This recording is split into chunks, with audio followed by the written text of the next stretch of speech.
여호와께서 그의 앞으로 지나시며 선포하시되 여호와라 여호와라 자비롭고 은혜롭고 노하기를 더디하시고 인자와 진실이 많은 하나님이라. 아멘. 여호와께서 그의 앞으로 지나시며 선포하시되 여호와라 여호와라 자비롭고 은혜롭고 노하기를 더디하시고 인자와 헤세드와 아가페와 진실 에메트 진리가 많으신 하나님이라.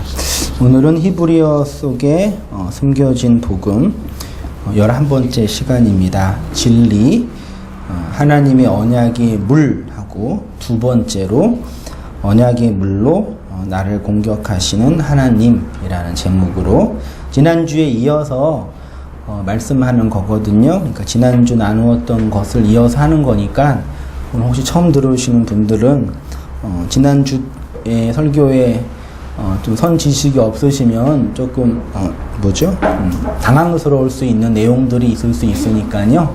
잘 한번 듣고 은혜 나누고 은혜 받았으면 좋겠습니다. 은혜와 진리 그 부분 있죠.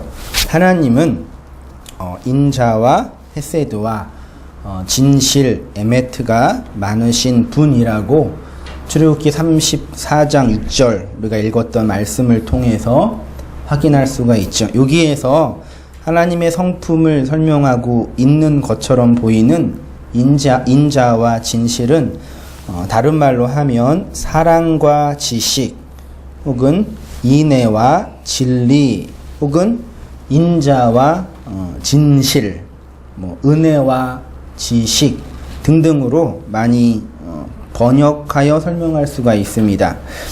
그래서 이렇게 하나님의 인자와 진실을 육체로 담고 우리에게 오신 예수님을 은혜와 진리가 충만하신 하나님이라고 요한복음 1장 14절이 말하고 있어요.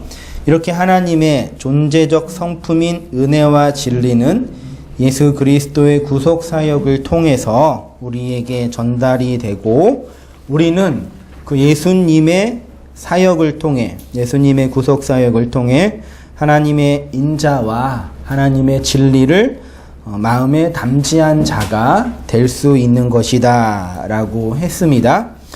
그러니까 기독교가 추구해야 할 궁극적인 목적지는 성인으로 오신 예수 그리스도의 가르침을 잘 배워서 그분의 가르침을 잘 터득해서 도덕적 성숙의 자리로 올라가는 것이 아니라 은혜와 진리가 충만하신 예수 그리스도의 죽음과 부활의 필연성과 그 예수 그리스도의 절대성을 선포하는 것이 우리 기독교가 추구해야 할 목적지다. 우리가 해야 할 비전이다. 그렇게 말씀드릴 수가 있습니다. 그렇게 부활하신 그리스도를 통해서 하나님의 은혜와 진리를 마음에 담은 성도를 신구약 성경 전체를 통틀어서 누구라 그래요? 온전한 자 혹은 어른이 된 자 혹은 집사의 일을 하는 사람 그렇게 다양하게 표현하고 있습니다. 그래서 성도는 예수 그리스도의 은혜와 진리를 통해서 소위 말해 온전의 자리, 온전의 사람으로, 온전한 존재로 이제 가야 된다, 도달해야 된다, 그렇게 말씀드릴 수가 있어요. 이러한 말씀에 대한 근거를 예수님께서 산상수훈에서 이렇게 말씀해 주셨죠. 마태복음 5장 48절에 마태복음 5장의 중간 결론이에요. 그러므로라는 접속사가 있으니까 팔복을 말씀하시고 빛과 소금에 대해서 말씀하시고 율법을 폐하러 오신 하나님이 아니라 완성하러 오신 그 예수님이 복음을 산상수훈의 말을 다 하신 다음에 다 알아먹었지 이제 너희들아. 그러니까 너희들은 어떻게 살아야 된다? 그러므로 너희들은 하나님의 온전하심과 같이 너희도 온전하라 그런 거예요. 그러니까 하나님의 온전이 있어요. 야, 이 온전에 우리가 도달하려고 노력하자, 애쓰자, 분투하자가 아니에요. 잘 새겨 들으셔야 돼요. 거기까지 도달하려고 노력하고 분투하고 애쓰는 작업이 나쁘고 옳지 않다가 아니라 하나님이 우리에게 요구하시는 목적지, 그 가치는 하나님의 온전과 같은 그 온전의 위치, 상태로 도달되는 거예요.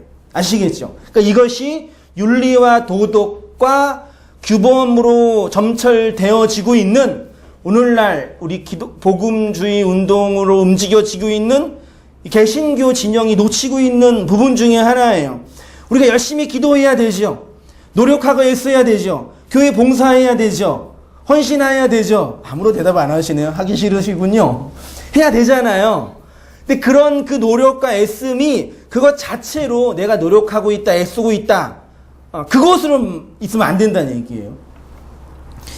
에베소서 4장 11절입니다. 그가 어떤 사람은 사도로, 어떤 사람은 선지자로, 어떤 사람은 복음 전하는 자로, 어떤 사람은 목사와 교사로 삼으셨으니 이는 성도를 온전하게 하여 봉사의 일을 하게 하며 그리스도의 몸을 세우려 하심이라. 우리가 다 하나님의 아들을 믿는 것과 아는 일에 하나가 되어 어떤 사람이요? 온전한 사람을 이루어 그리스도의 장성한 분량이 충만한 데까지 이르리니, 이거 말씀드렸으니까 넘어갈게. 지난주 설교에서 쭉 했으니까요.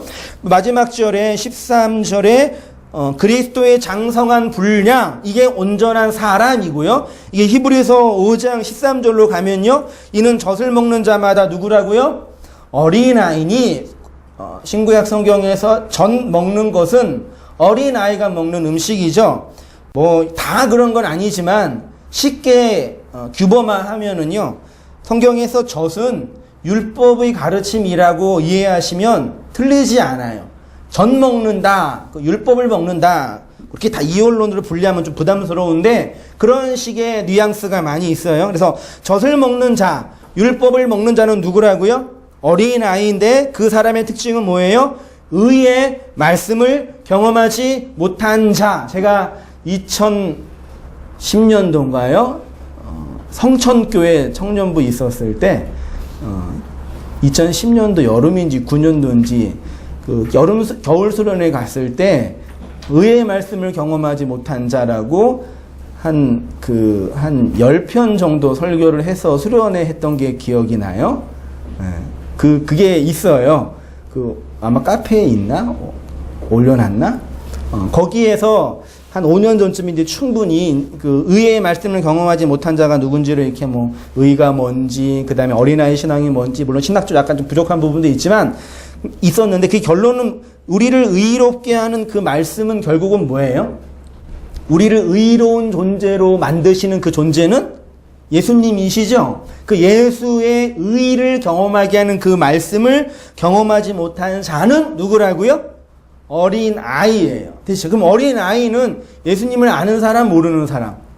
모르는 사람. 예수님을 알죠. 예수님 이 땅에 오신 그 하나님이신 건 안돼. 그 예수가 우리를 의롭게 하는, 우리의 의가 되시는 예수인지는 몰라요. 쉽게 말하면 어떤 분은 그 예수를 율법으로 안다라고 이해하는 거죠. 구약 성경에 머물러 있는 구약 종교의 한계예요. 유대인과 바리새인과 서기관들, 그 사람들이 예수님을 알았어요, 몰랐어요? 알았지요. 예수를 봤지요. 육체로 봤잖아요. 눈으로 봤잖아요. 근데 그 예수를 어떻게 했어요? 십자가에 죽였죠. 그러니까 예수를 안 거예요, 모르는 거예요? 모르는 거죠. 그래서 그런 의미예요. 예수를 안다, 모르는 게. 그러니까 육체로 오신 2000년 전에 이 땅에 사랑의 화신으로 오신 그 예수가 중요한 게 아니라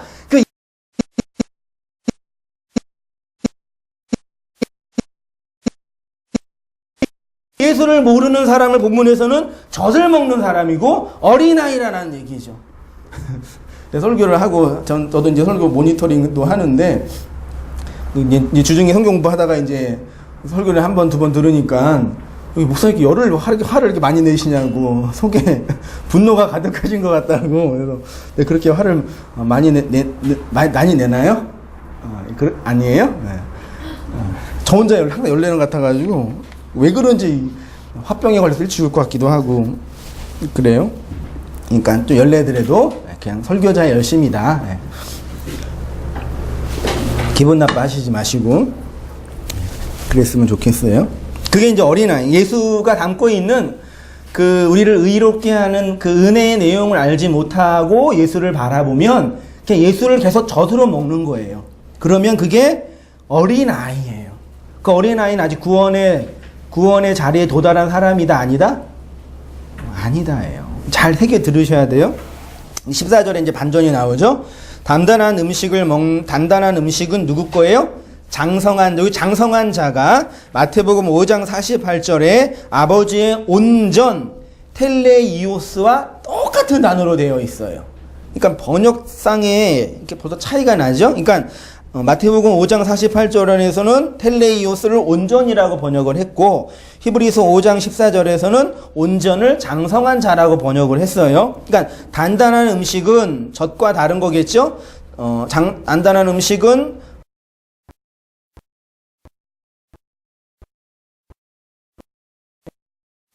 우리가 거듭나게 되면은 우리 안에 영적인 본성이 생기거든요. 그 본성이 영적인 감각 능력이에요. 그러니까 제가 설교를 하면서 느끼는 게 뭐냐면, 그러니까 그 복음을 전하는 거는 자연인이나 소위 말해서 예수님을 알지 못하는 거듭나지 않는 사람들은 이런 복음을 전하는 얘기를 들으면 이해를 거의 못해요. 그러니까 나중에 뭐 나누겠지만 교회에서 성공하는 방법, 행복하게 사는 방법, 행복한 가정을 만드는 방법을 얘기해주면 자연인이나 예수님을 믿지 않는 사람이나 모든 사람이나 다 이해할 수 있는 내용이잖아요. 근데 알아먹을 수 있는데 복음의 진리를 얘기하면 거듭나지 않는 사람, 중생으로 그리스도의 영을 받지 못한 사람은 이런 복음의 말을 못 알아먹어요. 아시겠죠? 혹시 여러분이 계속 설교를 듣는데 한승희 목사가 전하는 그 내용이 알맹이가 있잖아요. 그거는 맨날 똑같은 얘기예요. 그러니까 설교 다 하고 나면 되게 허탈해요. 연구 열심히 하고 일주일 노력하고 막 이것저것 공부했는데 결론은 그거 하나거든요. 이거 똑같은 거 하나 만들려고 이렇게 또 고생하며 연구해나 생각이 들 때가 있는데 결론은 하나거든요. 그러니까 거듭난 사람, 중생한 사람에게는 그 복음의 내용이 마음속에 있으니까 그 알맹이를 먹고 가는 거란 얘기죠. 근데 이제 그 지각이 있어요. 영적인 본능이 있단 말이죠. 그걸 통해서 뭘 한대요? 연단을 받아요. 연단이 뭐냐면 노력하고 애쓰고 훈련하는 거. 디모데 전서과 후서에 경건에 이르기를 뭐하라 그랬어요? 연습하라 그랬죠. 그게 이 단어랑 똑같이 되어 있으니까 지각을 통해서 하나님의 말씀을 연구하고 훈련하고 배우는 거죠. 그거를 통해서 선악을 분별하는 거. 그러니까 선악을 분별한다는 얘기는 무엇이 선이고 무엇이 악이다. 선악을 구분해서 이건 선이네. 이건 악이네. 주일날 교회 오는 건 선이고 주일날 교회 안 오고 저기 가는 건 악이죠. 잘 생각해 보세요. 열심히 벌어서 헌금 많이 하면 선이고 헌금 안 하고 착복하면 악이죠. 이렇게 선악을 구분하는 게 이 분별이 아니라 선과 악을 하나로 보는 거예요. 분별한다는 얘기가. 그래서 어떤 신학적인 기준을 가지고 이건 옳지 않다, 이건 나쁘다 그런 게 아니까 결론은 이 세상의 악을 통해서 이 세상의 어두움을 통해서 하나님의 선을 발견하게 된다 그거예요. 율법을 통해서 뭘 알아요? 하나님의 은혜를 아는 거죠. 육체로 오신 예수를 통해서 나에게 영으로 말씀하시는 그리스도의 영을 알게 되는 거죠.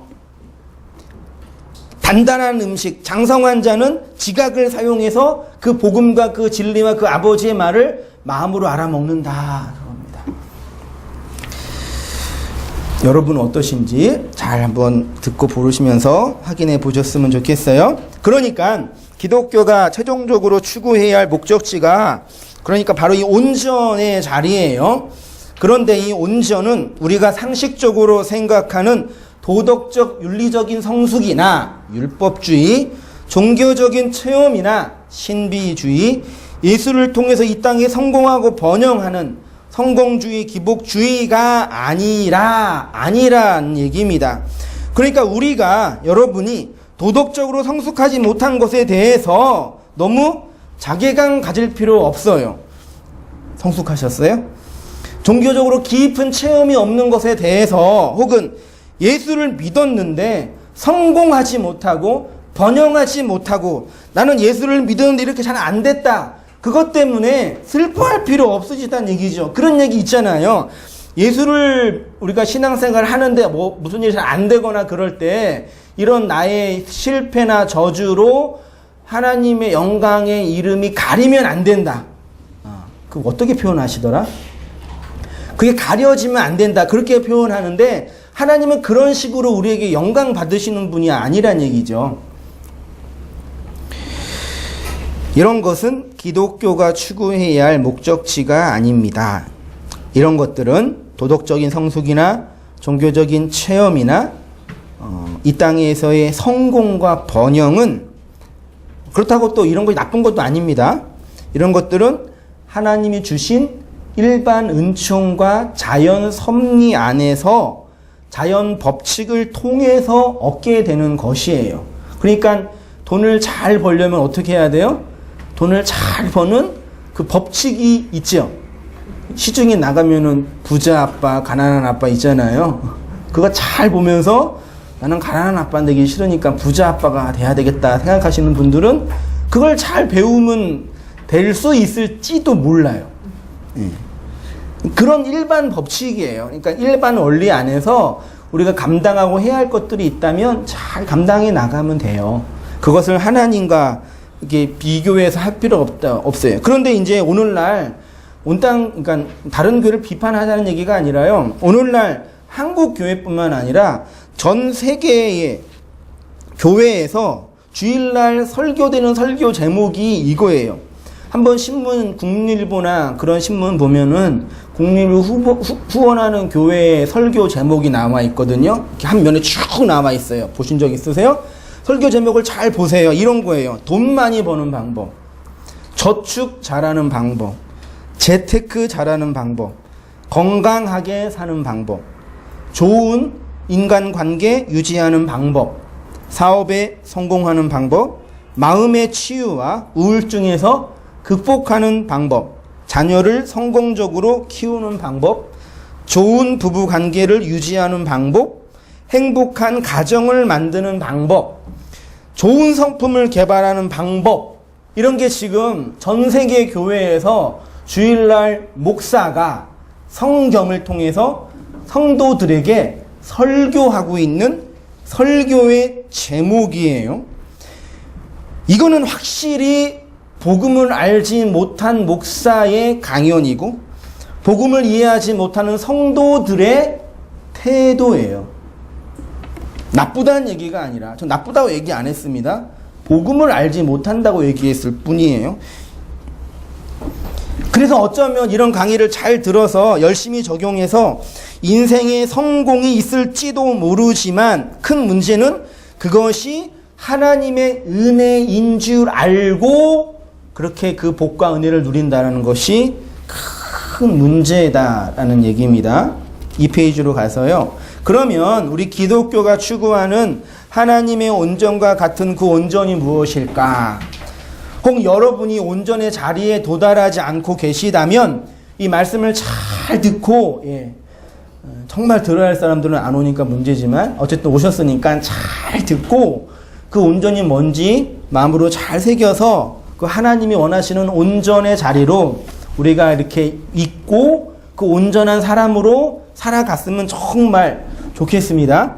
모든 인간은요, 나라는 자아의 욕망을 중심으로 존재하고 움직입니다. 모든 인간은 예수 믿는 사람조차도 도덕적으로 성숙한 사람조차도 모든 인간의 존재 양식은 나라는 이 자아의 욕망을 중심으로 존재하고 움직여요. 맞지요? 프로이드는 이것을 무의식이라고 표현을 했어요. 지금 내가 이렇게 있는 이유는 무의식의 그 나에 의해서 결정된다라고 표현을 했어요. 라캉이라는 철학자는 욕망이라고 표현을 했고, 과학은 본능이나 진화라고 하고, 민주주의는 다수결의 원칙이라고 하고, 유일신교는, 유대교나 이슬람교는 신의 뜻이라고 해요. 하나님의 뜻이래요, 그냥. 불교는 번뇌라고 하고, 유교는 도덕이라고 하고, 도교는 도라고 해요. 이 모든 것들을 쉽게 말하면 나로 규정된 자아로 인간은 존재하고 살아간다. 그렇죠?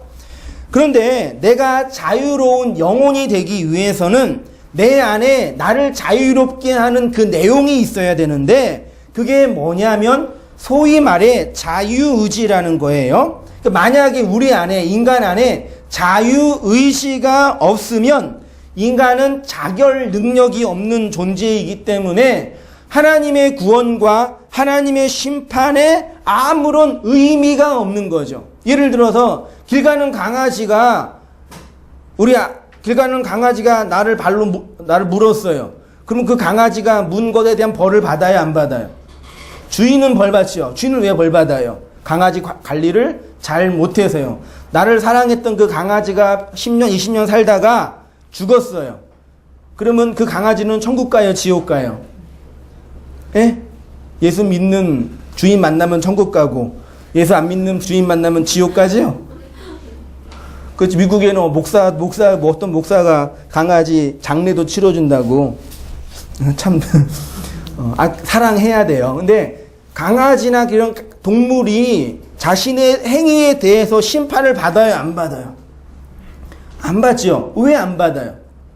심판할 수 있는 도덕적 근거, 자유의지, 자결 능력이 없는 존재이기 때문에 걔는 그냥 걔 본능으로 살아요. 그러니까 강아지가 엄마 강아지가 새끼 강아지를 사랑한다 그런 건 모성애가 아니라 그냥 본능이에요.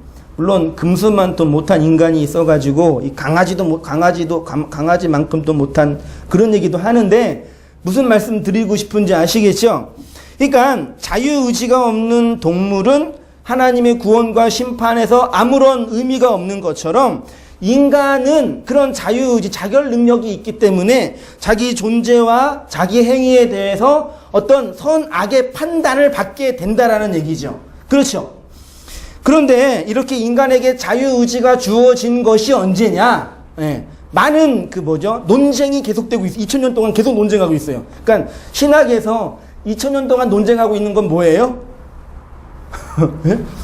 답을 못 찾는다는 얘기예요. 계속 논쟁하고 있으면. 그러니까 너무 논쟁이 심하니까 어떻게 하면 되냐면 내가 마음에 드는 하나 선택해서 내 것으로 취하면 돼요. 네, 자유의지가 있다 없다 제한됐다 지금도 논쟁하고 있으니까. 근데 어쨌든 자유의지는 있어요. 그렇죠? 근데 있는 자유의지가, 우리 안에 있는 자유의지가, 여러분 안에 있는 그 자유의지가 언제 우리에게 주입되었냐? 언제냐? 아담과 하와가 흙으로 만들어질 때냐? 다양한 논쟁이 있지만 저는 선악과를 먹음으로 인간에게 자유의지가 주어졌다라고 생각이 돼요. 그러니까 선악과가 사실은 우리에게 자결 능력을 준 하나님의 테스트가 아니라 과정이란 얘기죠.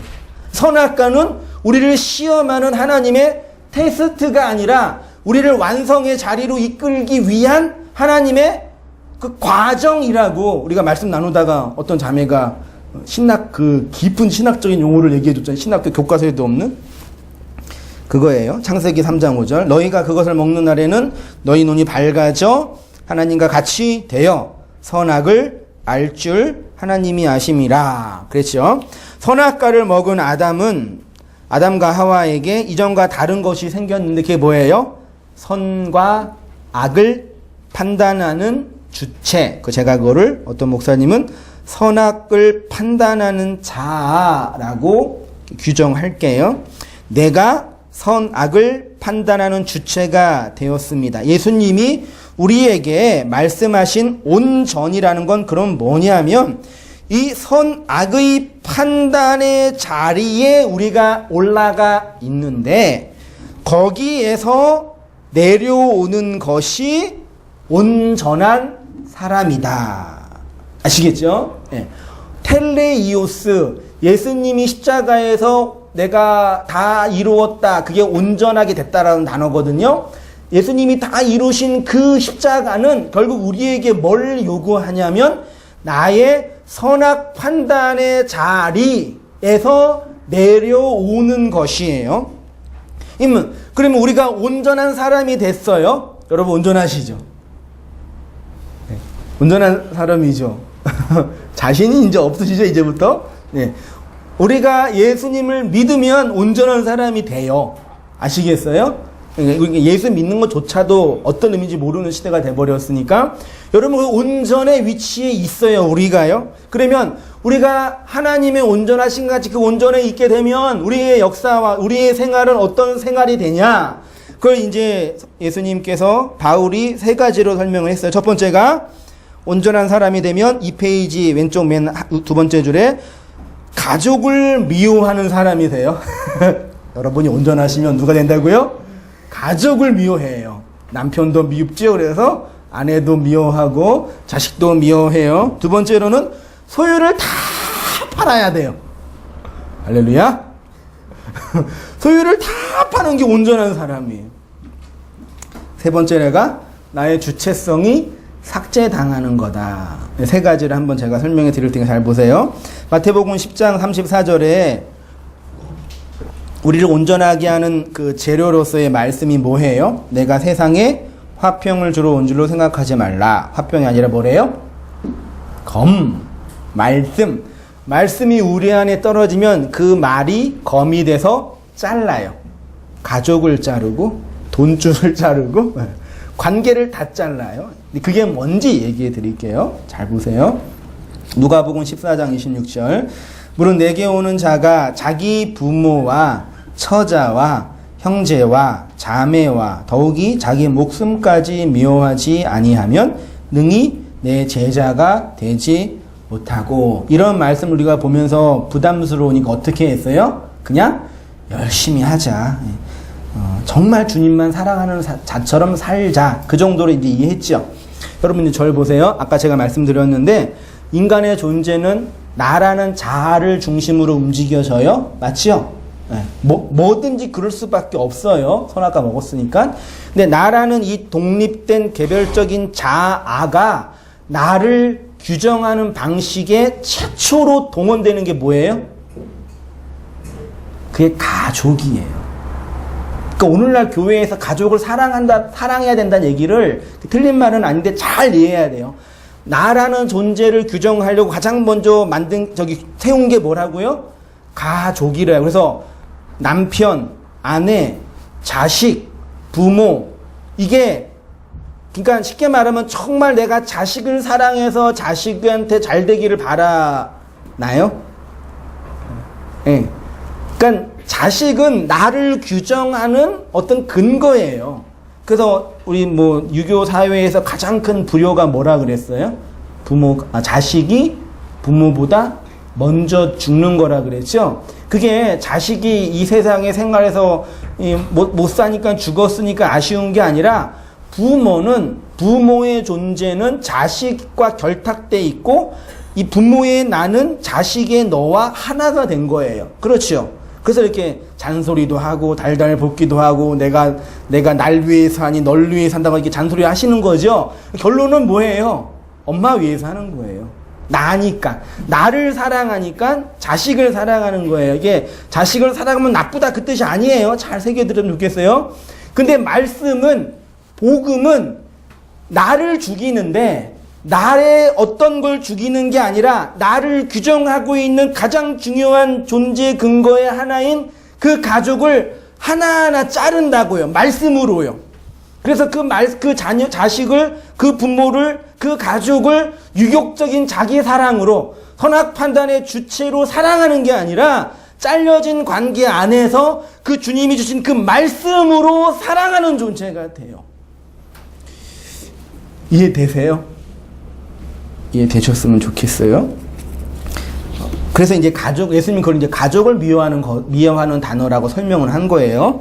두 번째로는 내 소유를 파는 것입니다. 마태복음 19장 21절 예수께서 이르시되 내가 온전하고자 할진대, 그 온전입니다. 내 소유를 팔아 가난한 자들에게 주라. 그리하면 하늘에서 보화가 내게 있으리라. 그리고 와서 나를 따르리라. 같은 말씀이 누가복음 12장 33절에 너희 소유를 팔아 뭐 하래요? 구제하여 뭐 하래요? 낡아지지 아니하는 배낭, 그 노스페이스 그런 배낭이겠어요? 왜 이렇게 비싸 걔네들은요? 종이 그런 배낭이겠냐고요? 이게 주머니예요, 주머니. 전대. 이렇게 뭘 담는 주머니. 그 안에 뭘 담아요, 그러면? 네. 뭘 담겠습니까? 양식을 담겠죠. 복음을 담겠죠. 근데 그 주머니는 뭘로 살 수 있어요? 노스페이스는 한 1, 20만 원이면 사나요? 택도 없나요? 뭐 2월 상품 안 되나요? 이 배낭은 뭐 얼마짜리예요? 본문에? 성경만 보자 이 얘기예요. 뭘 팔아요? 왜 이렇게 마음이 강팍하세요? 걱정하세요. 헌금 내라 안 할 때 걱정하지 마세요. 이 배낭은 뭘 팔아야지만 살 수 있대요? 소유를 팔아야 돼요. 나의 소. 여러분이 갖고 있는 여러분의 소유 있죠. 우리나라에서 중상층 되려면 자산이 얼마 정도 있어야 되는지 아세요? 준이가 없네? 어디 갔어? 화장실? 네. 중산층 정도. 여러분 중산층이세요? 그럼 대부분 다 아니라 그러시거든요. 한 아파트, 강남의 아파트 한 채? 맞죠? 연봉 한 8천에서 1억? 중산층이잖아요? 그러면 최소한 한 10억? 이 있어야지 중산층이 되는 걸로 저는 판단하고 있어요. 우리는 그러니까 사회 취약자죠, 저는요. 차상이겠죠. 그런 소유를 다 팔아라는 얘기가 아니에요. 1절에도 말씀을 제가 드렸는데 우리 하나님께서 우리에게 주신 것 중에 진짜 우리 거는 하나도 없지요. 그쵸? 하나님이 우리에게 주신 거 뭐가 있어요? 우리의 육체, 우리의 건강, 우리의 재산, 우리의 자녀, 우리의 관계. 이게 다 하나님 우리에게 주신 거죠. 할렐루야. 아멘 좀 해주세요. 다 하나님 우리에게 주신 거죠. 원당교회 성도님과 오시는 분들은 오늘은 절대 내가 아멘을 안 해야지 그러고 작정하고 오시는 것 같아요. 진리 에메트가 아멘이라 그랬잖아요. 이 진리 에메트를 배우는데 왜 아멘을 안 하네.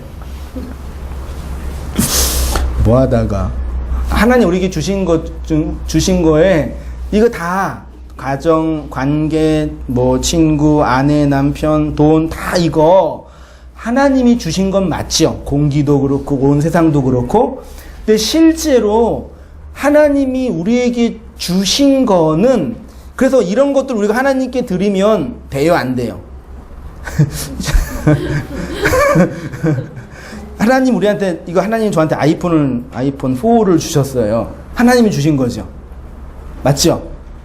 맞잖아요. 우리 모든 게 하나님 거잖아요. 왜 이러세요? 좀 주셨죠? 그 제가 하나님 주셨단 말이에요. 하나님 제가 이제 아이폰 4 필요 없으니까 주님께 드리겠습니다. 내 마음과 헌신 받아주세요. 드리면 하나님이 어유 고맙다. 네 걸 나한테 주고 그러실까요? 아니죠. 교회에서 헌금 많이 한다고 이제 뭐 자랑하는 분도 있고 또 교회가 헌금을 많이 해야지 운영이 되니까 필요한데 우리가 내는 헌금, 우리가 하나님께 헌금을 이렇게 교회에 드릴 때 이렇게 하면 안 되는데 헌금 안 될 텐데 드릴 때 이 헌금은 하나님이 받는 거죠. 우리가 우리의 재산의 일부를 하나님께 드리잖아 이렇게요. 그 하나님이 받는 거죠. 그렇게 생각하지 않나요 우리가요?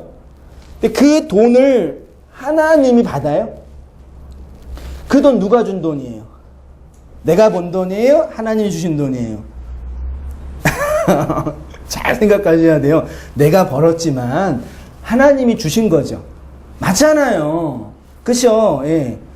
그러니까 그게 뭐 많이 내든 적게 내든 다 하나님이 주셨잖아요. 근데 거기에 일부를 하나님께 드리면 하나님이 아유 고맙다 그러시겠냐고요. 내 몸을 주님께 드릴게요. 내 몸 받아주세요. 갖다 드리는데 하나님이 아유 우리 한성희 목사 나한테 몸도 주고 고마워 그러시겠냐고요. 그러시 안 그러세요? 안 그러죠. 누구 건데? 하나님 거라며요. 그러니까 헌신은 그렇게 하는 게 아니라고요. 저도 그러는 줄 알았어요. 그래서 5년 동안 열심히 민족복음화 캠퍼스 복음화 위해서 내 인생 바쳤어요. 5년뿐이 안 돼서 다행이지. 예. 헌신은 그렇게 내가 가진 무엇을 뭐 이렇게 감사해서 드리는 게 아니란 말이에요. 다 하나님 거예요. 그러니까 많이 드리는 교회는 필요하니까 돈이 필요하니까 사기를 치고 거짓말을 해서 이렇게 돈 많이 거두려고 장사하는 거니까 뭐 속았으면 어쩔 수 없고, 여러분 속으신 거 그러니까 여태까지 하나님께 냈으면은 그거 다 누가 받아요? 교회라는 그 무형의 공동체가 받는 거죠. 나중에 어려울 것 같는데. 다 하나님 거예요. 그러니까 안 드린다고 뭐라도 안 하시고, 어차피 나중에 다 이제 연말정산 하는 것처럼 정산 다 하세요. 마지막 죽을 때 다 정산하시니까 그때 잘 준비하시면 되고. 그러니까 하나님이 우리에게 우리 것으로 준 것은 그런 게 아니라 단 하나 있어요. 그게 제가 뭐라 그랬어요? 선악과 먹은 선악 판단의 주체로서의 자유의지, 자결 능력으로서의 그 나는 하나님이 나한테 주셨어요. 그래서 그거 가지고 있기 때문에 천국과 지옥이 결정되는 거란 말이에요. 그러니까 우리가 하나님께 드려야 할 것들은 이 땅에 필요한 육체와 재물과 시간과, 그래서 11조 하나님께 드려야 된다. 그리고 돈도 이제 드려야 되니까 이제 돈만 내고 교회에 안 오니까 뭘 또 바쳐요? 시간에 11조도 드려야 된대요. 24시간에 11조 얼마예요? 2시간 40분인가요? 그 2시간 40분을 성경을 읽든지 기도를 하든지 해야 된대요. 그리고 그렇게 해서 뭘 이렇게 만들어낸 걸 왜 이렇게 잘하는지 모르겠어요. 그렇게 하나님께 드리는 그런 게 아니라 우리가 정말 하나님께 드려야 할 건 뭐예요? 선악 판단의 주인 노릇하고 있는 그 아담된 그 하나님 머리 자르고 왕 되고 싶어 하는 그 나를 하나님께 드려야 돼요. 그거를 팔아야지 뭐가 생긴대요? 그거를 팔아야지 복음의 전대가 생긴다고요. 우리가 왜 진짜 이 복음을 전하지 못하는지 아시겠어요? 토요일 날 이렇게 저랑 이렇게 교제하고 있는 어떤 분이 오셔서 이렇게 김동성 목사 설교 듣고 은혜 받았다고 이렇게 하시는 분들인데, 그 복음을 전하는 게 너무 행복하고 좋으시대요. 얼마나 얘기만 들었으니까. 근데 제 경험으로는 누군가에게 진짜 복음을 전하는 거는 물론 그 사람의 영원한 천국을 얘기해 주는 거니까 좋은 거지만, 이 복음은 뭘 전하는 거예요? 사실은요, 검을 전하는 거거든요. 나 머리 잘렸어. 나 머리 안 보이지. 나 이렇게 변태고 이렇게 귀신 됐거든. 복음은 이렇게 만들어. 너도 이렇게 돼야 돼. 이걸 전하는 게 복음 전하는 거라고 저는 생각이 들거든요. 물론 그 안에 은밀한 기쁨이 있고 감사가 있지요. 근데 그것 자체가 그렇게 기뻐할 수 있는 내용일까라고 의문이 들었어요. 제가 틀린 건가요? 제가 잘못된 건가요? 제가 좀 문제 있는 행동을 하고 있는 건가요? 복음은 나 죽었음, 그 다음에 너 죽어, 요거 전하는 거예요. 그거 안 받으면 내가 죽는 거죠. 그러니까 오늘날 성도든 목사든 교회든 어떤 사람이든 진짜 그 진리와 복음을 전하려면 내가 예수 믿고 이렇게 행복해요. 예수 믿고 잘 됐어요. 예수 믿고 이렇게 돈도 벌고요. 힘든 환경에서 어려움도 받고요. 자녀가 잘 됐어요. 그거 다 거짓말이에요. 예수 믿어서가 아니라 돈이 잘 생겨서 행복한 거고, 관계가 회복이 돼서 행복한 거죠. 물론 예수님이 우리 인생에 그런 우리를 다루시려고 그런 것들을 허락해 주실 때가 있어요. 미끼로. 네. 그 물고 이제 완전 걸리는 거죠. 물면은 이제. 너희의 소유를 팔아 구제한다는 게 그 뜻이에요. 여러분, 제 말 아시겠죠? 네. 여러분 정말 이걸 마음에 담고 그렇게 살아갔으면, 하나님 이끄시겠지만, 이렇게 인내하면서 함께 살아가셨으면 좋겠어요. 그렇게 합시다. 해요? 부탁드릴게요. 절 미워하지 말아주세요. 또 이제 마지막 이제 나의 주체성의 삭제, 이거는 제 그 설교 중에 자아숭배교회에서 나아라 그 설교 있는 부분인데, 보세요. 고전 4장 9절입니다. 내가 생각하건대, 어이구, 하나님이 사도인 우리를 죽이기로 작정된 자같이 끄트머리에 두셨음에 우리는 세계 곧 천사와 사람들에게 구경거리가 되어 복음을 전하는 사람의 실존이랍니다.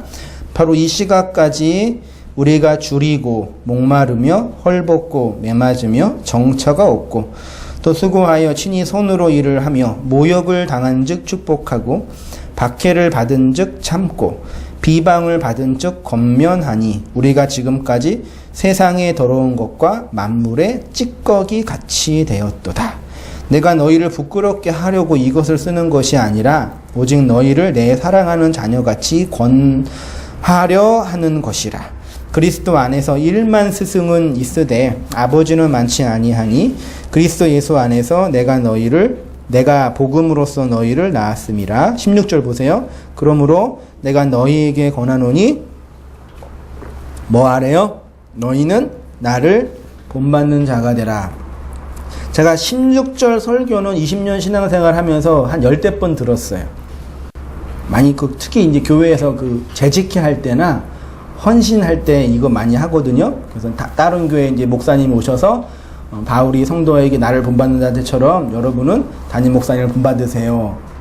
그렇게 설교 많이 그런 줄 알았는데, 그러니까 여러분 성경 볼 때 너무 목회자의 말에 신뢰하지 마세요. 확인을 꼭 하세요. 집에 가셔서. 알았죠? 확인을 꼭 하셔서 집에 가셔서 선생님 목사가 말한 게 진짜 그건지 확인을 하시라고요. 나중에 속으면 어떡하려고 그래요. 16절은 너희는 나를 본받으라 그랬잖아요. 뭘 본받으래요? 너희는 나를 본받는 자가 되라. 뭐예요? 9절부터 15절까지 세상의 끄트머리에 두신 거, 세상의 구경거리가 된 거, 수고한 거, 박해받은 거, 비방받은 거, 만물과 세상의 찌꺼기가 된 그 나를 본받으라. 본받으시길 주님의 이름으로 축원드립니다. 이게 뭔지 아시겠죠? 이게 9절에 끄트머리에 두셨음에 구경거리가 되었으면 문맥이 있는데, 고대 시대에 한 나라의 장수가 외국에 가서 외국에를 정벌을 하잖아요. 그 나라를 정벌을 하면 들어올 때 그 프랑스의 개선문 있죠? 보셨어요, 자매님들? 개선문 안 봤어요? 멋있나요? 그 개선문이 뭐예요?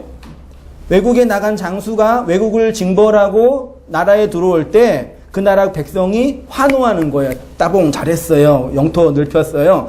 그때 개선문을 개선 행진을 할 때 어떻게 해요? 장수가 맨 앞에 이렇게 나 잘났다고 잘난 척가 오고, 뒤에 이제 쫄병들이 따라오고, 그 다음에 뭐가 와요? 전리품이 와요. 금, 은, 보화. 그 다음에 맨 끝에 누가 와요?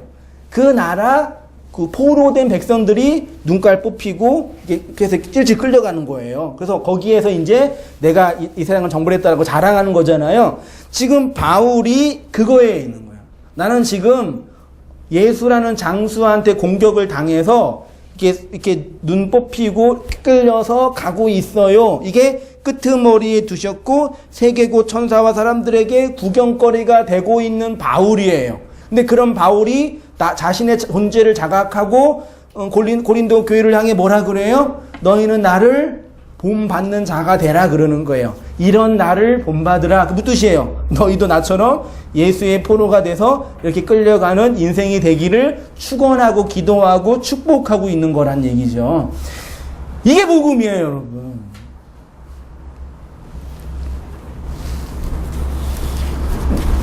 그런 실존이, 이렇게 말하면 이제 그러죠. 그럼 목사님 도대체 누가 예수님을 믿을 거냐고. 못 믿어요. 그래서 인간에 웬만하면 믿고 싶지가 않아요. 그래서 우리 공부하는 우리 성도님들이 저한테 하시는 말이, 당신을 만난 게 내 인생의 저주라. 죽기 직전에 만났으면 좋았을 뻔했다. 이 젊은 나이에 이 20대에 만나서 이 고생을 한다라고 저한테 비난을 하더라고요. 그게 올바른 복음 전도자가 당하는 고난이에요. 저도 그러거든요. 근데 죽기 직전에 그럴 가능성이 있으면 할만해. 그쵸? 네. 근데 그게 가능성이 거의 없어요. 선악을 알게 하는 나무와 생명나무, 선악과를 통해서 내가 선악과를 먹은 죄인이라는 걸 인정하면 생명나무를 먹는 것이 돼요. 율법을 통해서 내가 죄인인 것을 인정하고 율법이 요구하는 은혜의 자리, 예수 그리스도의 죽음의 자리로 가면 그게 이제 완성의 자리란 얘기입니다. 내가 율법이나 선지자를 폐하러 온 줄로 생각하지 말라. 폐하러 온 것이 아니요 뭐래요? 완전하게 하러 왔다. 예수님이 율법을 완성하기 위해서 율법의 구약의 율법인 10계명을 4개의 복음으로 말씀하셨죠. 설명해 주셨는데 교회는 이렇게 4개의 복음을 통해서 하나님의 사랑을 받은 자가 돼. 그러니까 이렇게 온전의 자리에 가족을 자르고 나의 소유를 다 팔아, 즉 선악 판단의 주체로서의 나를 팔아 복음의 전대를 가지고 있으면 세상의 끄트머리와 만국의 끄트머리가 돼서 그 진리를 전하는 자로 역사 속으로 존재하게 되죠. 성경은 그런 자를 뭐라 그래요? 사랑하는 자라고 해요. 로마서 13장 8절 피차 사랑의 빛 외에는 아무에게든지 아무 빛도 지지 말라. 남을 사랑하는 자는 우리가 어떻게 남을 사랑해요? 이렇게 말씀드리는 거 있죠? 그게 타인을, 남을 사랑하는 거예요. 그런 남을 사랑하면 뭐 하는 거래요? 율법을 다 이루는 것이고 그것이 율법의 완성이다 라는 얘기입니다. 그럼 이렇게 온전한 위치에 있는 사람은 그 온전한 자가 결코 좋지는 않지요. 뭔지 아시겠죠? 그 온전한 자가 되면 이제 이 역사와 인생 속에서 어떤 어떤 존재가 되냐? 그 온전의 위치에서 나를 온전하게 한 그 하나님의 사랑을 흘려주는, 내리 사랑해주는 그러한 성도, 그러한 교회, 그러한 주의 백성이 된다라는 말이에요. 치사랑과 내리 사랑이 있습니다. 신약 성경이 말하는 사랑은 아가페입니다. 아가페는 명사인데 동사로는 아가파오, 사랑하다예요. 그런데 성경은 누가 사랑할 수 있는 자냐고 하냐면 사랑이 된 자, 사랑하는 자라고 해요. 그런데 내가 누군가를 사랑하려면 그 사랑이 내 안에 있어야 되지요. 그러니까 그 내 안에 있는 사랑은 내가 자생적으로 만들어낼 수 있는 사랑이 아니라 내 밖에서 내 안으로 들어온 사랑이어야 된다는 얘기입니다. 내 안에서 내가 만들어낸 사랑을 세상 용어로 치사랑이라고 표현을 하고 내 밖에서 내 안으로 들어오는 사랑을 일반적인 용어로 내리사랑이라고 얘기하는 거예요. 그러니까 하나님의 사랑을 우리가 어떻게 받냐?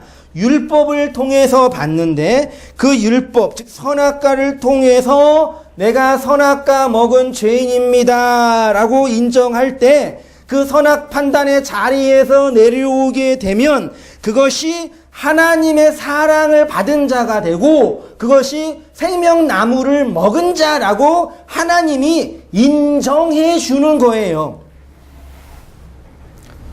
요한복음 14장 21절 나의 계명을 가지고 지키는 자라야 나를 사랑하는 자니 나를 사랑하는 자는 내 아버지께 사랑을 받을 것이요 나도 그를 사랑하여 그에게 나를 나타내리라. 내가 저희 안에 아버지께서 내 안에 계셔서 저희로 온전함을 이루어 하나가 되려 함은 온전함과 하나와 사랑을 같이 설명하고 있어요. 지금요. 어떻게 해요? 아버지께서 나를 보내신 것을 또 나를 사랑하신 같이 저희도 세상으로 알게 하려 함이라. 우리 모두가 이 말씀을 통해서 온전한 자가 되고 그리고 그 안에서 사랑을 내리는 사람이 되면 그것을 통해서 이 세상이 하나님의 사랑을 알게 되는 거예요.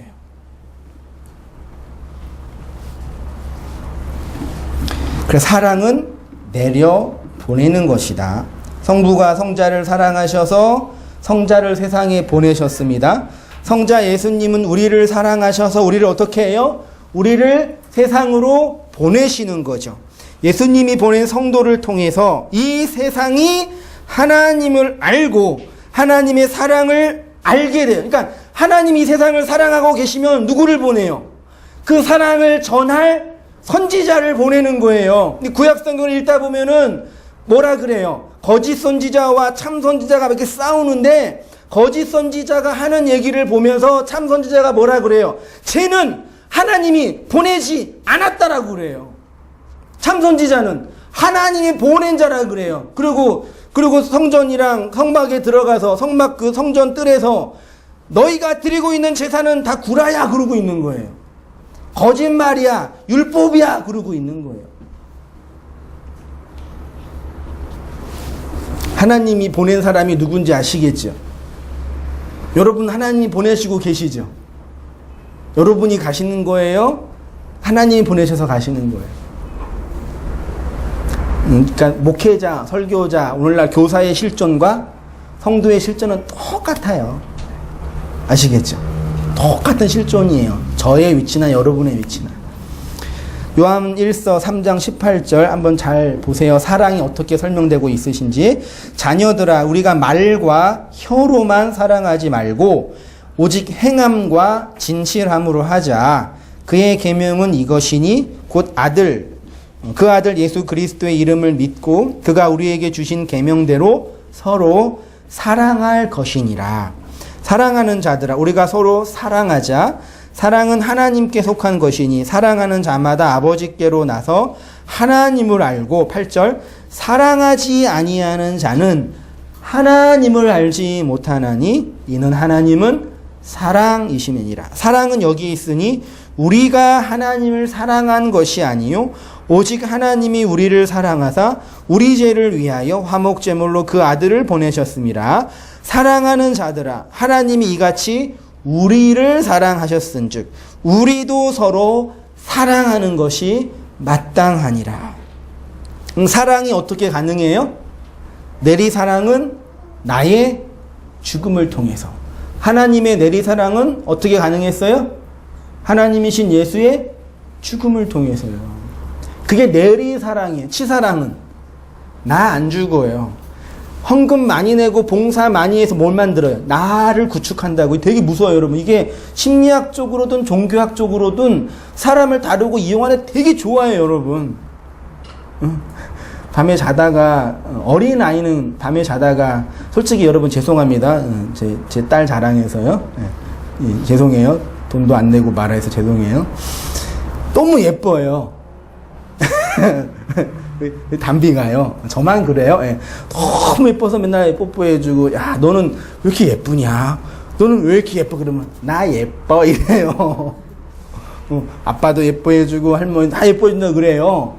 그렇게 내 욕망을 그렇게 해요. 그래서 만약 어디 가서 누군가한테 사랑 못 받으면 그게 어떻게 돼요? 돌아요.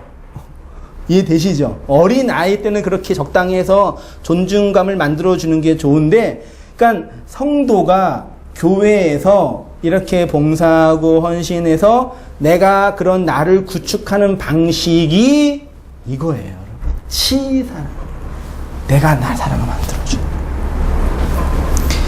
그거는 내가 죽어요, 안 죽어요? 그러니까 선생님께서 뭐 죽음, 머리 잘림, 그거를 이렇게 되게 이렇게 막 힘들게 생각하지 마세요. 그냥 내 욕망, 나의 욕망을 드러내고 나의 주체성을 드러내는 그 나가 그 말씀으로 죽는 거예요. 그래서 그렇게 죽으니까 내리사랑이 가능한 거죠. 진짜 사랑은 우리의 이웃을 다른 목적과 의도로 대하는 것이 아니에요. 내가 그 사랑이 되었기 때문에 그 사랑을 흘려주는 것이죠. 성경은 그것을 나의 선악 판단의 자리에서 내려오는 것, 나라라는 주체성과 내 소유의 모든 것을 팔아서 복음의 전대를 만들고 가난한 이웃들에게 나누어 주는 것이며 그것이 곧 자기 깨어짐, 자기 죽음이라고 하는 것입니다. 왜냐하면 나의 선악 판단의 자리에서 내려와야지만 그 전대, 사랑의 전대를 진리로 흘려줄 수 있는 자가 되는 것이고 그것을 가능하게 한 것이 바로 뭐예요? 진리의 물, 언약의 물이에요. 그러니까 여러분들이 우리 아버지신 그분께 그 물을 받으면 그 물을 어떻게 해요? 흘려주는 존재가 돼요. 그래서 예수님께 지난주 나눴잖아요. 요한복음 4장에서 사마리아 여인을 딱 보고 뭐 달라 그랬어요? 뭐 달라 그랬어요? 물 좀 줘 그랬어요. 근데 사마리아 여자가 뭐예요? 이 물로 생각한 거예요. 하나님이 너에게 준 그 진리의 물 있지? 그거 줘야지. 그게 물을 주면은 물된 동산, 물이 끊어지지 않는 샘이 된다고 표현하는 거죠. 물 없으니까 지금 앞에 있는 그 예수가 나한테 물 주는 존재인 걸 알아야 되는데 아직 모르니까 5만 대 가서 물 구하는 거예요. 5만 대 가서. 이렇게 언약의 물이 있는 자를 성경은 성도라고 합니다. 그게 교회입니다. 하나님의 자녀이고 온전한 자이고 어른이 된 자이고 집사의 일을 하는 사람이고 물된 동산이라고 합니다. 예레미야 2장 13절 내 백성이 두 가지 악을 행하였나니 곧 그들이 생수에 근원되는 나를 버린 것과 스스로 웅덩이를 판 것인데 그것은 그 물을 가두지 못할 터진 웅덩이. 물을 아무리 부어도 이제 안 들어가는 거죠. 그게 뭐예요? 치성을 드리는 신앙이에요. 이스라엘 백성이 행한 두 가지 악, 즉 터진 웅덩이는 하나님의 말씀을 계속 율법으로 들어서 그 율법으로 나를 포장하고 정당화하고 규범화하여 은혜로 진리로 해석하지 못하는 이게 터진 웅덩이에요, 여러분. 그들은 자기 깨어짐, 자기 선악 판단의 자리에서 내려오지 못하므로 터진 웅덩이로 계속 영혼들을 살인하고 간음하게 하고 거짓 증거하게 하고 가짜 말을 전하는 자로 폭로되죠. 쉽게 말해서 하나님의 사랑을 내 욕망을 충족하는 데 사용합니다. 하나님의 사랑을 내 욕망을 충족하는 데 사용해요. 평생 교회 생활하면서 내 의와 자기의 욕망이 한 번도 꺾여지지 않는 사람들. 저는 목회 임상학적으로, 임상학이 뭔지 알죠? 여러 사람들을 보면서 어떤 증상을 확인하는 거잖아요. 그쵸? 뭐 성경의 진리가 아니니까 여러 교회를 이렇게 섬기고 봉사 교육자였으니까 보면서 그 교회뿐만 아니라 다른 한국교회 부분에서나 뭐 우리도 마찬가지입니다. 저도 마찬가지고 교회에서 오랫동안 봉사 생활하고 헌금 생활하고 하면서 또 좋아요 이렇게 해야 되죠. 근데 이제 나중에 시간이 들고 10년, 20년, 30년, 40년 하면은 그러니까 이런 말씀에서 좀 죄송하지만 어떤 분이 되냐면 이렇게 인격이 고매해지고 다른 사람을 잘 배려해주고 뭐 그런 분 되나요? 예? 아직 우리는 몰라서 그런 분이 돼야지 우리 기독교가 그나마 좀 말을 하잖아요. 근데 종교생활 오래 하신 쉽게 말하면 그냥 원로 목사님, 은퇴 목사님 보면 끝나겠죠. 예. 나도 잘해야 할 텐데. 예. 그 성도님 뵈면은 30년, 40년, 50년 평생 한 교회에서 봉사하고 섬기고 했잖아요. 그럼 나중에 이제 60대, 70대 되시면 그 종교를 통해서 만들어낸 어떤 결과물이잖아요. 여러분 생각해 보세요. 여기 계시는 분은 30년 내내 양질의 유기농 음식만 드셨어요. 채소에, 과일에 아주 진짜 좋은 음식만 30년 동안 여기 있는 분들은, 여기 계신 분들은 햄버거만, 고기만, 그 인스턴트 식품만 30년 동안 드셨어요. 여기 있는 분들은 30년 지나면 어떻게 되실까요? 여기는 뭐 암으로 돌아가시고 뇌출혈 여기는 한 3분의 1은 다 없으실 거예요. 진짜 맞죠? 여기 있는 분들은 건강하게 튼튼하게 사실 것 맞죠? 거짓말 아니죠?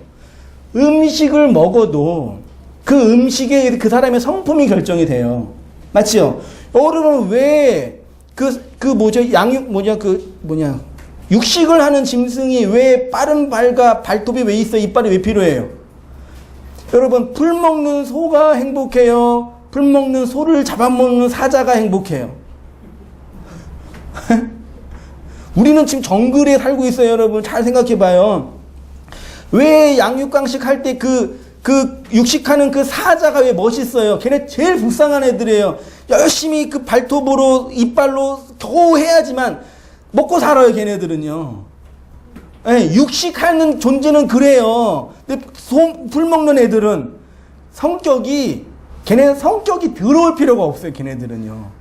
그냥 길 가다가 풀 있으면 먹으면 되잖아요. 근데 그 사자나 호랑 얘네들은 성격이 더럽지 않으면 살지를 못해요. 맞죠? 먹는 것도 그래요. 그러니까 우리 집도 이렇게 또 어르신들이 몸이 아프셔서 그러니까 음식 조절을 많이 하는데 벌써 야채라 이런 거 먹으니까요 살이 빠져요. 예? 맨날 인스턴트 먹고 그 고기 먹다가 아니 우리의 육체에 먹는 양식도 그런데 평생 먹었던 그 사람이 나이 다 되셔서 그 성도님 그 목사님의 인격과 존재를 딱 봤는데 그 이빨 나온 그 사자면 뭘 먹었다는 뜻이에요. 고기 먹고 사셨다는 뜻이잖아요. 맞죠? 그러니까 우리의 인생은 누가 심판해요? 하나님 우리 심판 안 하세요. 우리의 인생은 내가 심판한다고. 내가 나를 심판한다고요. 살아온 그 나를 심판해서 못 견뎌 죽는 거예요. 인생이 여러분. 그러니까 저보다 많이 사신 분한테 죄송스러워서 그런데 살면 살수록 그게 계속 쌓이는 거예요. 돈이 계속 쌓여서 나중에 다 갚아내야 돼요. 그러니까 젊으신 분들은 빨리 해서 이렇게 미리미리 갚으면은 나중에 좀 낫겠죠. 그렇게 거기에서 치사랑 욕망으로 살다가 나중에 있으면은 물론 이제 예와 돈은 있으시지만 저는 목사니까 영혼을 다루는 사람이잖아요. 그거 모르겠습니까? 한동안 전도사 때는 그냥 아무 데나 들이댔는데 그래서 많이 힘들었는데 그러면 안 되더라고요.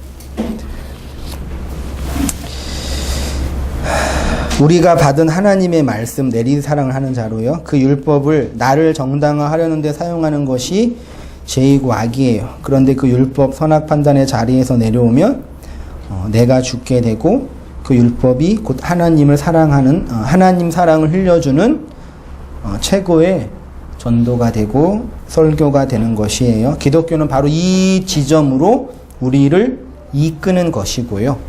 이 지점에 도달하기 위해서 끊임없이 말씀을 듣고 연구하고 묵상하는 점수. 아까 히브리서 5장 13절에 연단이라 그랬죠. 그게 연습하는 거예요.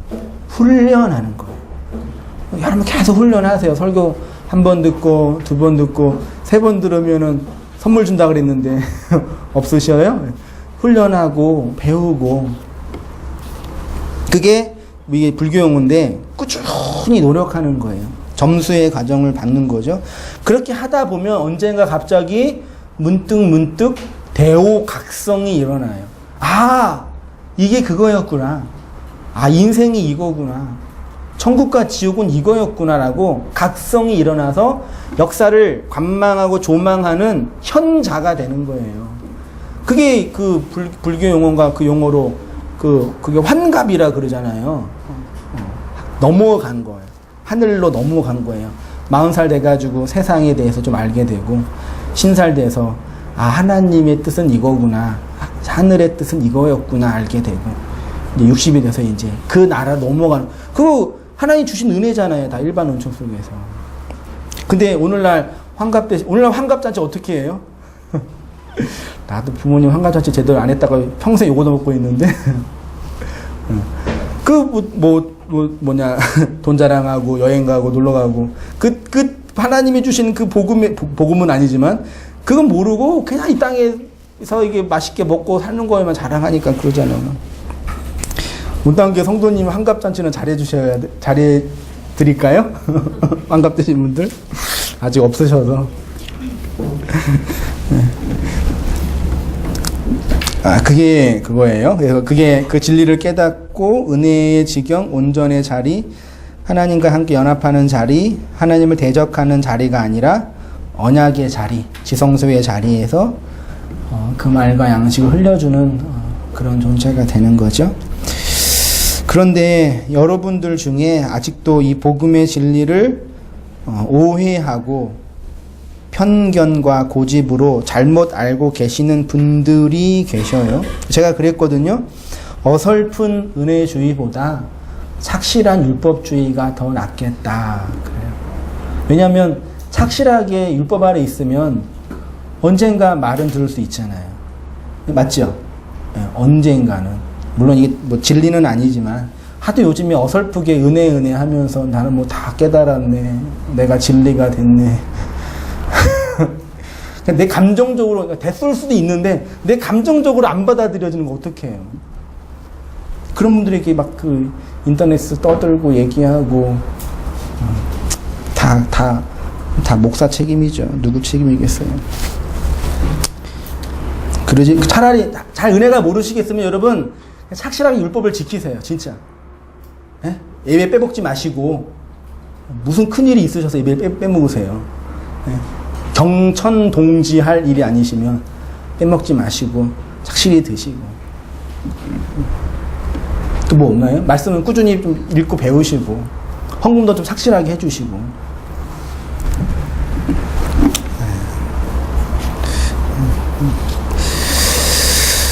마지막으로요. 두 나라가 이렇게 전쟁을 할 때 이길 수 있는 길은 뭐냐? 그 나라 백성을 다 죽이면 이길 수 있지만 그 나라의 왕을 죽이면 전쟁이 끝나죠. 하나님이 우리 안에 나의 왕 되고 싶은 욕망, 선악 판단으로서의 그 나를 죽이는 거죠. 근데 율법과 도덕은 뭐예요? 그 윤리와 도덕으로 개별적인 것으로 하나님께 나아가고자 하는 태도란 얘기죠. 읽어볼게요. 그 나라의 왕을 죽이면 전쟁은 끝나는 것입니다. 나머지는 그렇게 중요하지 않습니다. 그러니까 신앙생활을 하는데 개별적인 계명과 윤리와 도덕은 말하자면 자아를 규정하는 나라의 작은 국민들이에요. 그것이 나를 치명적으로 규정하는 핵심은 아닙니다. 여자의 후손인 예수님은 사단의 머리, 선악 판단의 주체인 나를 부수시지 작은 졸개, 윤리와 도덕과 행실을 죽이시는 분이 아니에요. 무슨 말씀인지 아시겠죠? 그러니까 윤리 도덕이 필요 없다. 헌금과 헌신이 필요 없다. 그런 얘기 아니에요, 여러분. 이렇게 바로 우리 안에서 일어나는 전쟁, 그게 영적인 전쟁입니다. 그러니까 오늘날 율법주의, 신비주의, 성공주의자들이 잘못 보고 있는 것이 바로 이 지점입니다. 율법주의는 도덕적으로 성숙하면 나의 왕됨이 죽는다. 그렇게 말하는 거였고요. 성공주의는 이 세상에서 성공하면 된다라고 말하는 사람들이에요. 여전히 자신 안에 하나님을 대적하는 사탄이 왕노릇하고 있는데 그 사탄은 그냥 두고 별 힘없는 일반 백성만 잡아서 죽이는 거예요. 하나님께서 우리 안에서 행하시는 진리 전쟁은 바로 내 안에 있는 나의 선악 판단, 그 자아, 나의 왕 되고 싶은 그 사탄, 그 욕망의 머리를 잘려 예수의 머리에 함몰시키는 겁니다. 그러니까 성경에 나와 있는 전쟁은 하나님을 대적하는 내 안에 일어나는 영적인 전쟁. 제가 이제 계시록에 여러 가지 예를 들었거든요. 뭐 짐승이 전쟁을 한다. 그 다음에 아마겟돈 전쟁, 귀신의 영, 이런 전쟁이 여러분 미래에 일어날 어떤 전쟁이 아니에요. 나중에 저도 언젠가 계시록을 강론하겠죠. 그러니까 요즘엔 계시록, 신천지가 계시록 가지고 이제 사람들 많이 뜯어먹고 있으니까. 그러니까 뭐 신학적으로 이것도 많은 그 차이가 있어요. 무천년이냐, 전천년이냐, 후천년이냐, 세대주의적인 전천인데 저는 무천년주의자거든요. 그러니까 그 계시록에서 뭐 천년 왕국, 뭐 용이 일어나서 뭐 하고 베리칩이 666이고 그 용은 적그리스도는 뭐 카톨릭이 뭐고 그게 아니에요. 계시록이 일어나는 다양한 영적인 전쟁, 죽이고 싸우고 그건 다 어디에서 일어나는 거예요? 예수 믿고 있는 내 안에. 여러분 아침에도 그런 전쟁 겪으셨잖아요. 매일매일 안 겪으세요? 저만 겪는 건가요? 그 영적인 전쟁이 끊임없이 일어나서 그 하나님이 예수가 나의 머리를 잘라 온전한 자리에 이끄는 그 인생의 전 과정을 계시록에 설명하는. 그러니까 복음을 알고 복음을 듣고 있는 성도들은 그 말씀 앞에서 인내하시고 배우고 끊임없이 나를 돌아보면서 그 온전의 자리에 이르기를 부단히 노력하셔야 돼요. 애쓰시고 분투하고 그냥 와서 그냥 듣고 아니면 말고 목사님 생활 얼마나 힘들지 않아요? 바쁜지 알아요? 그렇게 하지 마시고요. 그러니까 저는 웬만하면 그렇게 이렇게 안 하려고 그러는데 너무 여러분이 날로 신앙생활 하시는 분이 많이 계신 것 같아가지고 값을 지불하셔야죠, 여러분. 여러분 인생에 값을 지불하셔야죠.